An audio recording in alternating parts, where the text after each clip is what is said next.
Seekor buaya putih masuk ke parkiran SMP di Sulsel. Seekor buaya berukuran 2 meter masuk ke kawasan parkiran SMP Angkasa Lanut Sultan Hasanuddin di Kabupaten Maros, Sulawesi Selatan, Sulsel. Buaya itu masuk pagi tadi saat siswa mulai berdatangan ke sekolah. Kejadiannya itu sebelum jam 7.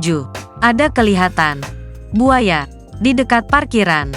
Dalam pagar, kata Kepala SMP Angkasa Lanut Sultan Hasanuddin Maros Hajrah saat dihubungi Senin, tanggal 8 Mei tahun 2023. Hajrah mengatakan kemunculan buaya itu kemudian langsung ditangani oleh anggota Provos yang berjaga di depan kawasan sekolah.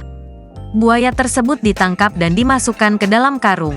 Ada Provos yang tugas di depan. Memang setiap pagi kan ada Provos tugas di pintu yang lalu lintas anak-anak. Itu yang cepat dengan teman-temannya yang kasih masuk di karung, terang Hajrah.